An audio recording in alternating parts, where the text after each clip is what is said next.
Well, hello, friend, and welcome back to another episode of Artworks for Teachers. I'm your host, Susan Riley, and today we're going to be talking all about resistance. Um, not resistance like are resisting something that is horrible, but the idea that sometimes resistance happens when we're introducing arts integration, STEAM, or really any new initiative or work that is outside of our comfort zone. Now, personally, for me, I run up against resistance whenever there's something that I just clearly either A, don't want to do, or B, feels like it's outside of the realm of where I'm either comfortable or things that, you know, might push me beyond what I'm good at. Okay. I think that happens a lot. But I was actually rethinking resistance a little bit when with a recent diagnosis that I've had. So working with my doctors, it's been very, very clear to me, especially in my 40s now, that I have some insulin resistance. And doctors and I have been trying to figure out what's the best way to go about trying to regulate this for me, right? And I've tried a ton of things. I've tried the ever popular weight loss drugs that are out there right now, promising that that will help. They actually did it. I've tried metformin. I've tried lots of chemical things that doctors have put us on. And quite honestly, the best things that have actually helped my resistance are things like walking after a meal after 20 minutes after I eat, going for another 20-minute walk. That really helps with my insulin resistance. By eating more protein, eating less carbohydrates, but not no carbohydrates. Like there was a time in my 20s when I did Zippo carbs, right? That like they were evil. And what I've actually found is that good carbohydrates, things that are whole grains, that are good carriers of protein and the vitamins and minerals that I need actually help with my insulin resistance as long as I'm not overdoing it, right? So being mindful of that, drinking a lot of water, way more water than I ever imagined that my body would need. I have found that the more water I drink, the lower my insulin resistance. So playing around with some natural alternatives to, the prescription heavy norms that are out there actually benefited me more.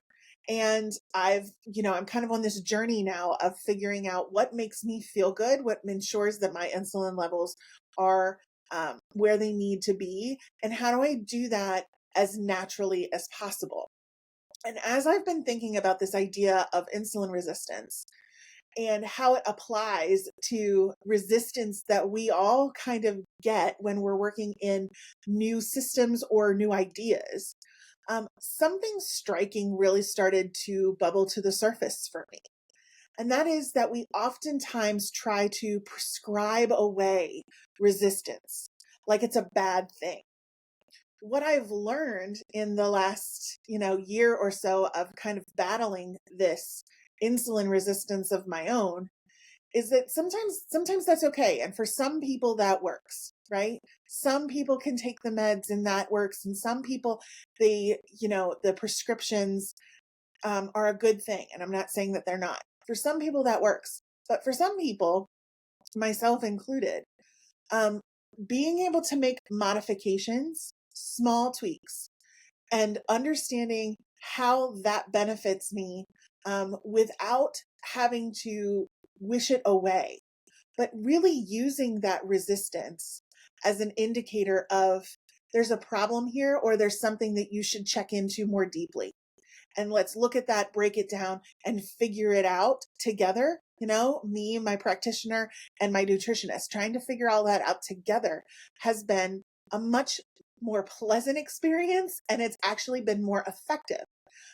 When I say this, I think we're thinking of our health, but if we tie this to what we try to do in our classrooms, when we're trying to bring in something that excites us, right? Like we're excited about using arts integration. We're excited about more creativity in our classrooms, and we see that potential.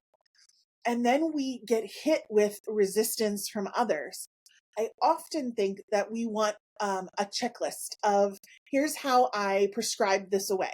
Here's how I tamp down that resistance because I don't want to see it. I don't want to deal with it. It hurts. It's like something's coming at me, and I don't quite know how to deal with it, so I just want to push it away, right? Rather than dealing with resistance that way, which is how I think many of us deal with resistance, and I think it's how many of us have been dealt if we have resisted things in the past. Rather than doing that, I think a better approach might actually be to get curious about what's causing the resistance, looking at it more holistically together as a community, and then determining what actually small steps we could do that feel good and that have a bigger effect and impact on what we're all trying to achieve, which is getting students to achieve their very best, whatever that looks like. Right? So, in today's episode, that's the approach we're going to take when we go to think about overcoming resistance. Okay? So, let's get started. So the first thing we want to think about is, why does resistance exist? Right? And here's a hint. It's not just because people are stubborn, right? It's actually a survival tactic and habit. When we're thrown something new, right? Change comes at us. Our first instinct, it's our survival instinct, is to push back or to resist the change, right? Because we've survived up until this point without having to change. And change oftentimes means the old dies and the new begins. And if we're part of the old, we don't want to die, right? So it's a survival instinct for us. It's natural. It's a habit that we often find ourselves getting into, is of, no, no, no, no, I've got too much on my plate. I don't even want to think about that one more, right? Unless it's something that we have actively sought after ourselves. Anything new that comes along to us, we're automatically wired to resist it. So that's important to remember. It's not personal if somebody resists something new that you're sharing. And it's not personal if you want to implement more creative curricula into your classroom, right? And nobody else does. It's not personal. It feels personal, but it's not. That's just their survival instinct kicking in. So when you know that, it takes that sting out, right?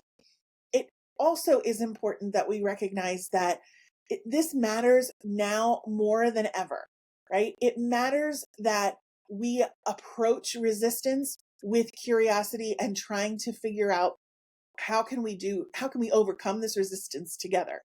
Because creativity is becoming a competitive advantage. So we need our colleagues to get on board with this, because it's not just for our good, and it's not just because we like it. It's because this is the thing. Creativity is the thing. It is the edge that is going to set our students up for success in a world we can't see yet, right? In this rapidly changing AI crazed world that we're in, creativity is the competitive advantage.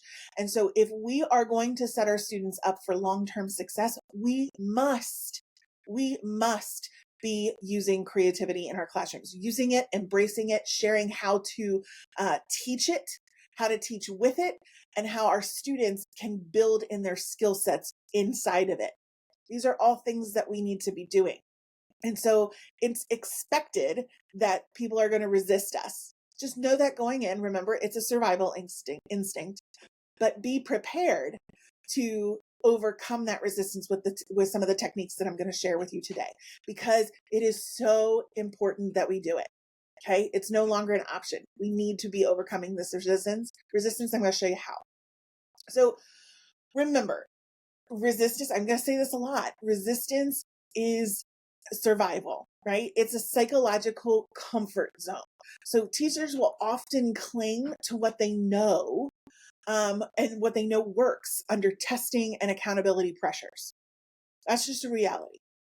We know that we're going to be graded ourselves as teachers based on what our students accomplished on that test, right? We're going to be seen as either a highly effective teacher, an effective teacher, or a non-effective teacher based on the results that students get on their standardized testing. We know that. That is a reality that we're facing. And so if we all acknowledge that, and we acknowledge that creativity currently is not on those standardized tests, right? That makes a lot of sense then why teachers would resist taking the time that it takes to teach creative skills, right? We can understand that.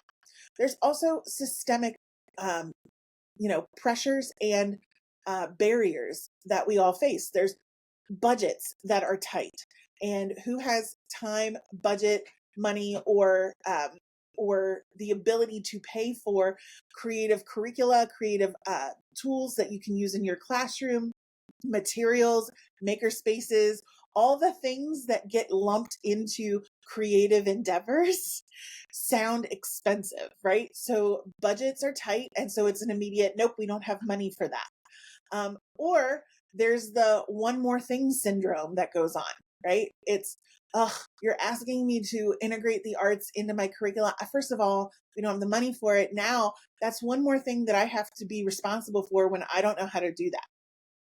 See what I'm saying? These are all typical reasons that we hear around resisting arts integration, STEAM, project-based learning, anything like that. Something else that is a typical reason why there would be resistance are misunderstanding about arts integration, right? It's just arts and crafts, or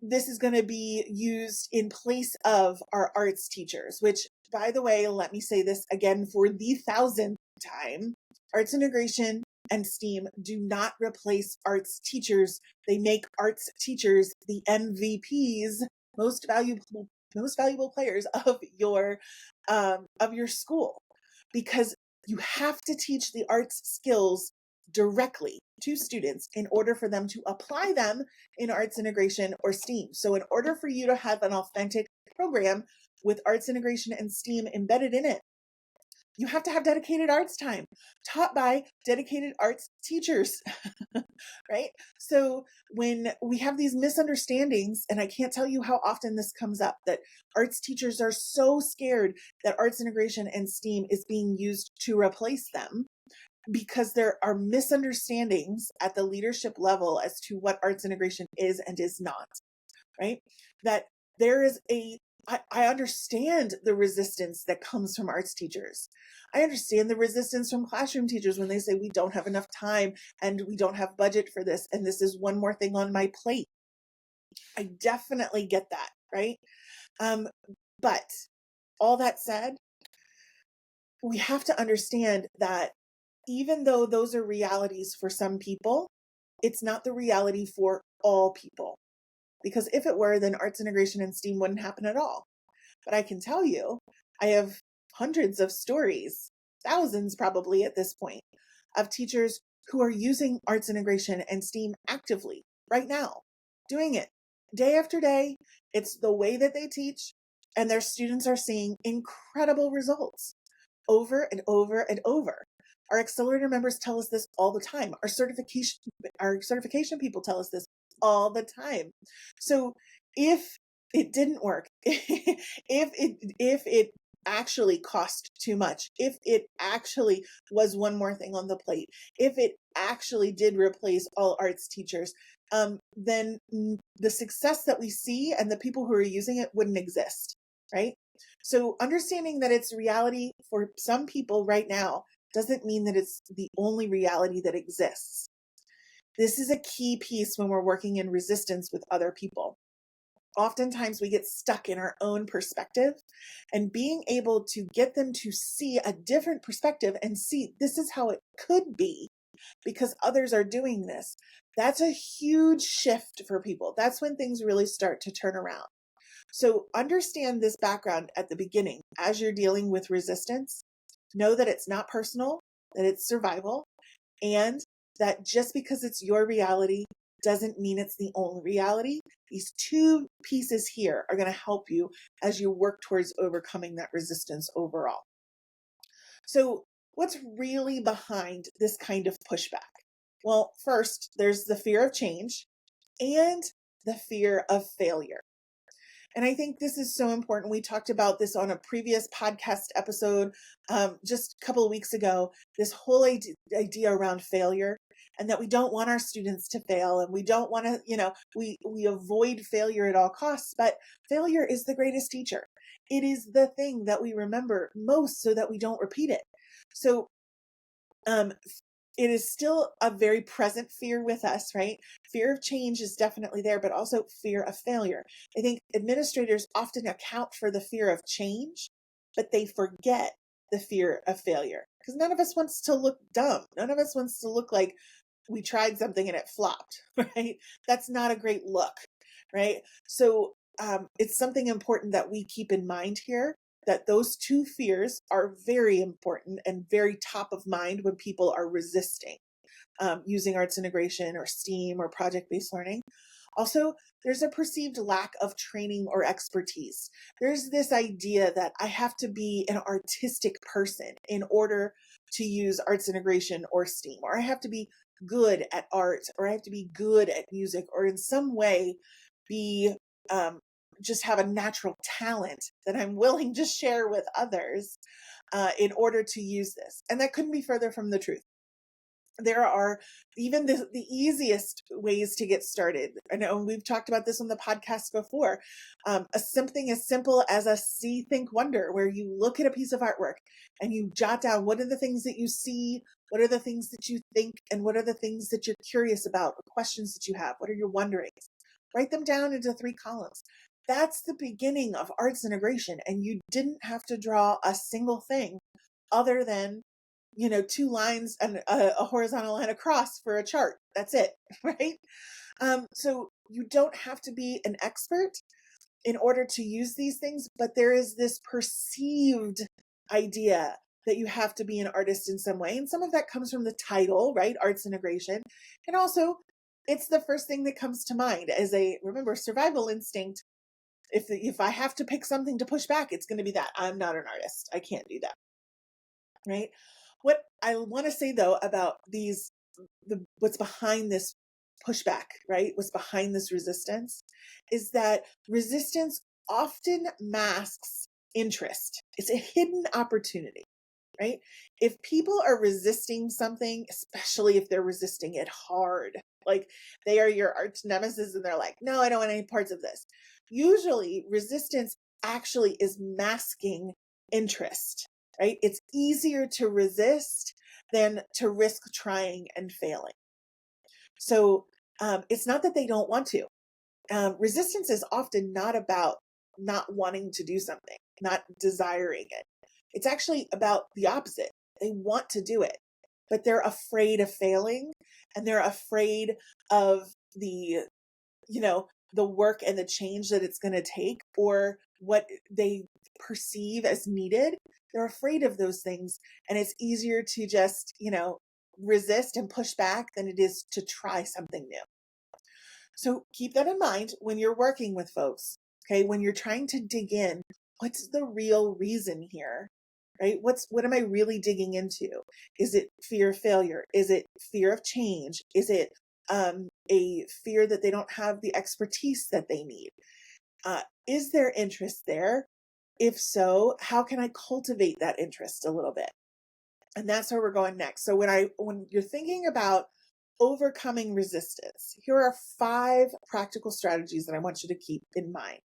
So the first thing I want you to think about is normalize it, right? Remind those you're working with that change is hard and that's normal. Resistance is normal, right? Um, I'm reminded every once in a while of a Star Trek phrase from, yes, Star Trek Next Generation.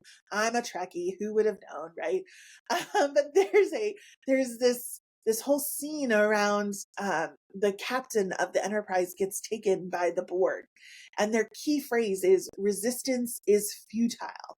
And I kind of want to put that and wrap it around arts integration and creativity. This idea that resistance is futile. Like, you can try to resist it, but the more you try, the more you're going to want to get in it. And the more you're going to see that it does amazing things. And it's futile because you're going to just jump on this train eventually, right? I like to keep that in my mind when I come across resistance.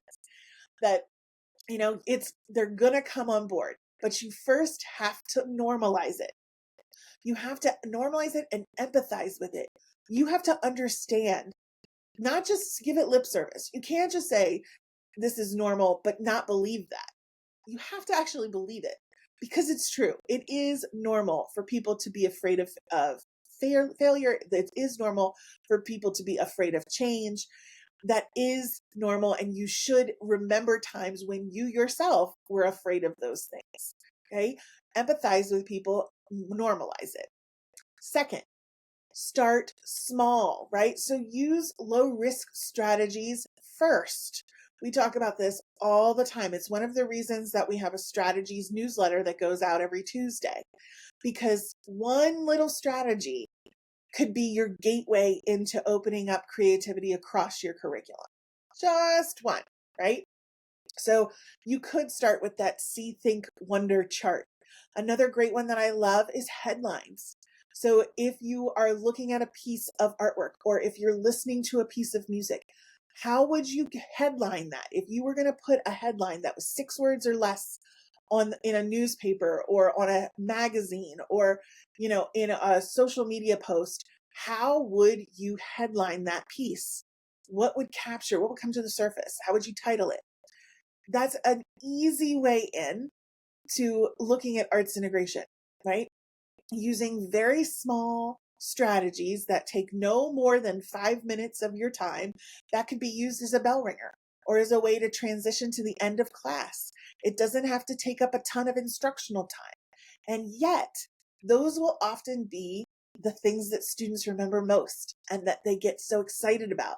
And it engages them and turns their brains on for the rest of class.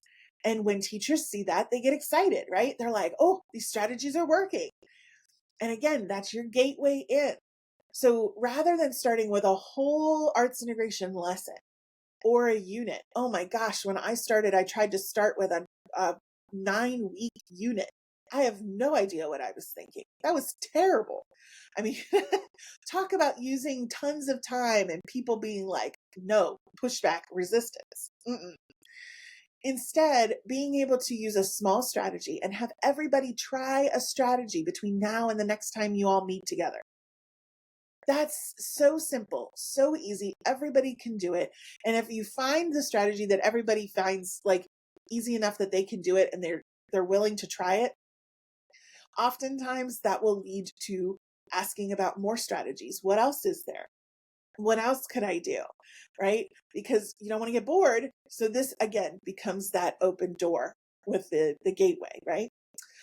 Number 3 is to align with other priorities. Now, listen, we all have a ton of things that our schools are working on at any given time. Typically, from when we poll schools are working on between 5 and 7 initiatives throughout a year, through one school year, 5 to 7 initiatives, which let's not get started there. I really believe psychologically with what we know about our brains, you can't handle more than 3. Some schools are great and really only attack 1 or 2, but the reality is we're working on many different priorities all year long. And what you don't want is one more thing coming in there to take another priority, right? So that's where that one more thing on my plate comes in. So an easy way to overcome that piece of resistance is to weave in creativity into the other priorities that you have. So do you have a literacy priority this year? Many, many schools do. If you're reshifting your focus to the science of reading, guess what? There's a lot of ways that the arts can hook into the science of reading. We have a podcast episode about it. We'll link to that in the show notes. We have resources available to our accelerator members that are specific in here's exactly how you weave in visual art, music, theater, dance into the science of reading as you're teaching this to your students. So if science of reading is a priority for you, there are many ways that you can integrate the arts into that priority and have it not be one more thing, but instead have it be a channel that is a part of the priority that you're already focused on. If you have a math focus this year, Well, I can guarantee you STEAM's going to fit in there. So, so rather than pair STEAM by itself, look at how can you weave that STEAM idea into the math goal that you have this year for your school? How can that be a part of it? And then that simply becomes a method of focusing on that priority. Okay. So align with the priorities that you already have going. That will make it so much easier to overcome some of that resistance and build buy-in.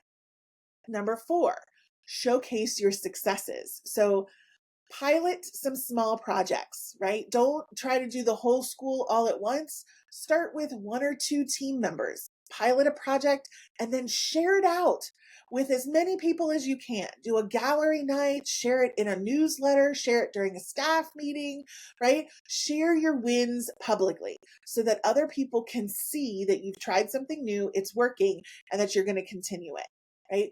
That again welcomes other people who are maybe on the fence. They're interested, but they're afraid of the risk.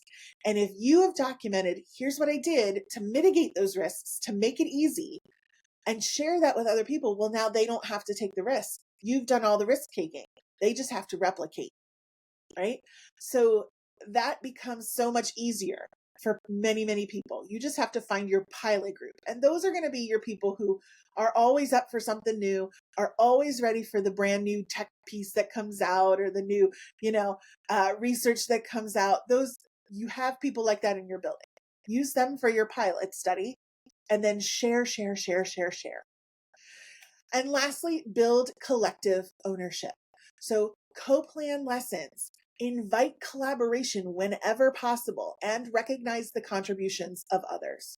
The more that you can build ownership around this collectively with as many people as possible, the more likely you'll get a snowball effect where people are excited that they've been included and others want to join in. So you just start to snowball how many people are becoming a part of the collective, right? So let's go over those 5 things again, just to make sure that you've got them in your brain. First, you're going to normalize it. Then you're going to start small with a couple of small, easy to implement strategies to get going right away. Then you're going to align with the priorities that already exist. Look at how you can weave this in to what's already going on in your school. Then you're going to showcase some successes. You're going to start small. You're going to have a pilot group and then share out their successes with the group every chance you get so that others want to join in and build the collective ownership, right? So where you're trying to co-plan together, where you're inviting collaboration wherever possible, and you're recognizing the contributions of others. Those 5 strategies are going to help you build buy-in and overcome resistance of even the toughest, teacher that you've got in your group. So how do you take action with this, right? Because it's not enough to just know about this. It's important that we actually take true action towards overcoming the resistance towards arts integration, STEAM, project-based learning, any kind of creative endeavor that we see in our schools. We need to overcome that, right? Because remember, creativity is the currency of the 21st century. So how do we do that? Well, we have a resistance buster worksheet available in today's episode. So if you go to artsintegration.com/artworks and look for today's episode on overcoming resistance, just click in there, and on the downloadable activity, you'll find a worksheet that you can download. And it will ask you some very simple questions about resistance, identifying who they are, give you some ideas on how to approach those folks who are resistant and how to overcome that. You can use the 5 strategies that we shared today as just a jumping off point, as well as that worksheet to help you ensure a build-in for a successful program, no matter what that looks like in your school. So I want you to remember before I leave today that creativity is not optional anymore. It is oxygen for 21st century learning. And if that's the case, we want to make sure to fan those flames. We want to get that oxygen into everything that breathes in our building. And that means that we're going to have to get serious about overcoming resistance and pushing ourselves to get out of our own comfort zones and work together with others to ensure a natural evolution of resistance busting in our own classes.